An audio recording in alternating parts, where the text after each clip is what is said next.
ఖమ్మంలో రీల్స్ చేస్తూ సస్పెన్షన్ కు గురైన ప్రభుత్వ పాఠశాల ఉపాధ్యాయురాలు గౌతమి మరో వీడియో విడుదల చేశారు. తెలియక ప్రైవేట్ స్కూల్స్ కు వీడియో చేశానని చెప్పారు. సైనికుల సంక్షేమం కోసం వీడియో చేయాలని అడిగితే చేశానని తెలిపారు. తనను సోషల్ మీడియాలో తీవ్రంగా ట్రోల్ చేస్తున్నారని గౌతమి కన్నీటి పర్యంతమైంది. ప్రతి ఒక్కరికి కూడా చాలా చాలా థ్యాంక్స్ అండి. ఒక ఉపాధ్యాయురాలిగా నేను ఎప్పుడు కూడా నా వృత్తికి అన్యాయం చేయలేదు, చేయను కూడా, ఇంతవరకు కూడా చేయలేదు. కానీ నాకున్న ఒక అవివేకం వల్ల ప్రమోషన్స్ చేయడం జరిగింది. ఫస్ట్ ప్రమోషన్తో నాకు ఎవరైనా చెప్పినా బాగుండు, చెప్పలేదు, దానివల్ల ప్రమోషన్స్ చేయడం జరిగింది. సైనికుల సంక్షేమం కోసం నిధులు కేటాయిస్తున్నాము అని చెప్పి మా పిల్లలు అక్కడ చదువుతున్నారు, వాళ్ళ కోసం వాళ్ళు పిలిస్తే నేను వెళ్ళాను. ఏదైనా కూడా నేను మా గవర్నమెంట్ స్కూల్కి అన్యాయంగా నేను ఎప్పుడూ చేయనండి, అది నా యొక్క ఉద్దేశం కాదు. నాకు ఎలా చెప్పాలో కూడా తెలియట్లేదు. వాట్సాప్ నుంచి, ఇన్స్టా నుంచి, ఫేస్బుక్ నుంచి చాలా ట్రోలింగ్ చేసేస్తున్నారు. నేను ఏమన్నా 10 మందిని హత్య చేశానా, నేను 20 మందిని చంపేశానా, లేదంటే గంజాయి హెరాయిన్ ఏమైనా అమ్మానా,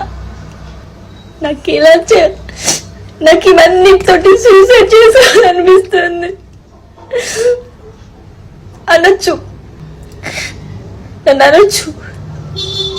నన్ను ఎవరు హెచ్చరించలేదండి. నేను ఏ క్లాస్ రూమ్ లో కూడా నేను ఎప్పుడు పిల్లల యొక్క సబ్జెక్ట్ రీల్స్ తప్ప ప్రమాణ పూర్తిగా చెప్తున్నాను. సబ్జెక్ట్ రీల్స్ ఇవే అపోజ్ చేశాను. కానీ నా విధి నిర్వహణకి వ్యతిరేకంగా నేను ఎప్పుడు వీడియోస్ చేయలేదండి. నా గవర్నమెంట్ స్కూల్ పిల్లలు జాయిన్ కావాలని చెప్పి ఇంటింటికి తిరిగి నేను అడ్మిషన్స్ తీసుకొచ్చాను.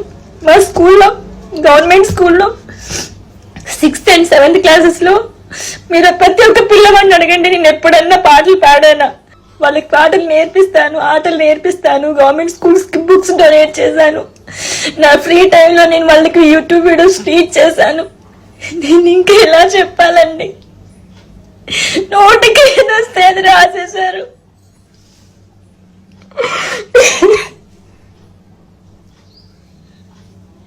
పాటలు చెప్పడం మానేసి రీల్ చేసిందని చెప్పి నోటికి ఏదొస్తే అది మీ న్యూస్ల కోసం మనిషి చచ్చిపోయినా అంతే. నా అప్పుడు హ్యాపీగా ఉండండి, మీరంతా చచ్చిపోయింది గౌతమి ట్రోలింగ్ అని 4-5 రోజుల నుంచి నీళ్లు తాగలేదండి. మీరు నమ్ముతారా?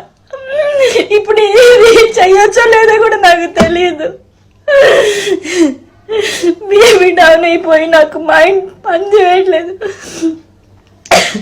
కడుపుకు తిండి పెట్టే జాబ్కి అన్యాయం చేసుకుంటారా అండి, తెలియలేదు నాకు. నా గవర్నమెంట్ వ్యవస్థ నాకు తిండి పెడుతుంది. ఈ గవర్నమెంట్ వ్యవస్థ అన్యాయం చేయాలని నేను ఎప్పుడు కోరుకోలేదండి.